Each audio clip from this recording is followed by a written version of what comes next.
The Galactic Council's verdict echoed through 1,000 worlds in perfect synchronization.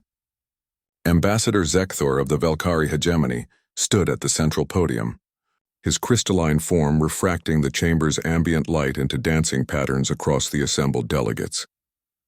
"The motion passes," he announced, his voice translated into 600 languages simultaneously. "Humanity is hereby expelled from the galactic community. All trade routes to Sol system will be closed. All diplomatic channels severed." Effective immediately, the chamber erupted in a cacophony of relief. Chittering, warbling, and harmonic resonances of approval filled the air. For the assembled species, it was a moment of unity, a rare consensus among civilizations that had spent millennia in careful, measured coexistence. Humanity, they had decided, was too dangerous. Too unpredictable, too chaotic. The human delegation sat in silence. Ambassador Chen Wei folded her hands on the table before her, her expression unreadable. Beside her, General Morrison's jaw tightened almost imperceptibly. Dr. Reeves, the expedition's chief scientist, simply smiled, a small, knowing curve of her lips that went unnoticed by the celebrating delegates. "Ambassador Chen," Zekthor continued, "you have 72 standard hours to evacuate all human personnel from galactic territories. After that period, any human presence will be considered an act of war." Chen stood slowly, smoothing her jacket.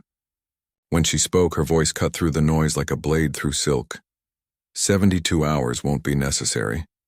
The chamber quieted. "In fact," Chen continued, "we've already left." Confusion rippled through the assembly. Zekthor's form flickered with agitation. "Explain yourself." Chen smiled then.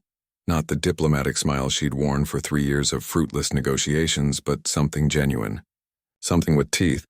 "You see, we knew this was coming. 3 months ago, actually, when the Valkyrie began their campaign against us, when the trade embargoes started, when our ships were turned away from neutral ports." She gestured to the viewing screens that dominated the chamber walls. "So we prepared." Dr. Reeves tapped her wrist console. The screens blazed to life. They showed empty space. Hundreds of empty spaces where human outposts, stations, and colonies had been. The Martian terraforming domes gone. The Europa mining facilities vanished. The orbital shipyards around Luna, the research stations in the Kuiper Belt, even the sprawling metropolis of New Singapore on Titan. All of it, simply absent. "Impossible," breathed Counselor Thrain of the Ashen Collective, her 6 eyes widening in synchronized shock. "Our intelligence showed exactly what we wanted you to see," Morrison interjected. His voice carried the weight of someone who'd spent a career outmaneuvering opponents. Holographic projections, automated signals, skeleton crews maintaining the illusion while everyone else packed up and left. "But where?" Zekthor demanded. "Where could an entire species relocate in 3 months? The logistics alone would require exactly the kind of chaotic, unpredictable, dangerously innovative thinking you've spent this entire trial condemning," Chen finished. "You called us reckless for experimenting with fold space technology. You sanctioned us for refusing to limit our AI development. You expelled our researchers from the galactic archives for asking dangerous questions about reality manipulation." She leaned forward, palms flat on the table. "You feared what we might become. You should have feared what we already were." Dr. Reeves expanded the display. New images appeared, structures of impossible geometry, stations that seemed to exist in multiple dimensions simultaneously, ships that moved through space like thoughts through a mind. "We didn't wait for permission to evolve," Reeves explained, her academic tone making the revelation somehow more unsettling.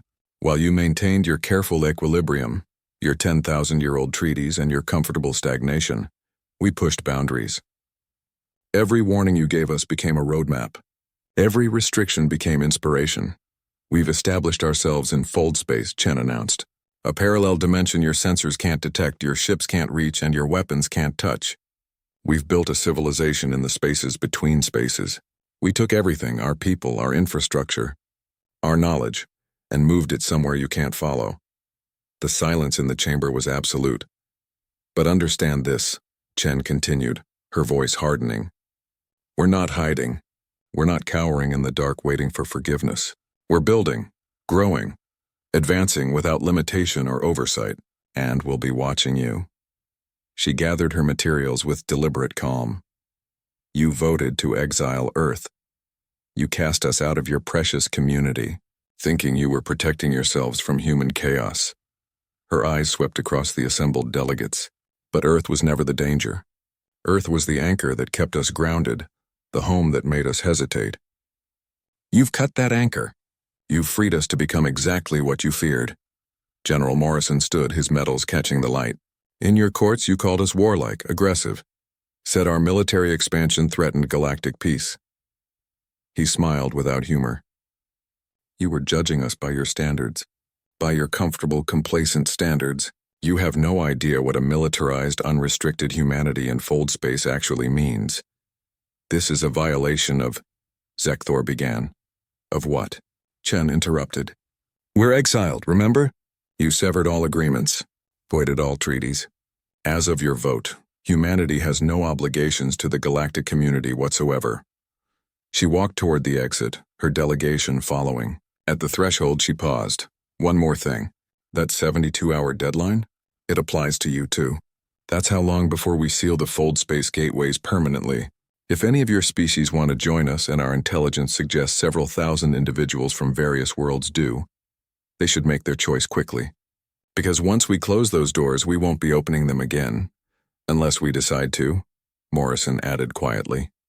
The human delegation departed, leaving behind a chamber of delegates staring at screens showing the absence of an entire civilization. Later, as their ship slipped between dimensions, Chen gazed at the view screen showing the Galactic Council chamber receding into conventional space. Do you think they understand? Reeves asked. Chen considered the question. They understand that we're gone.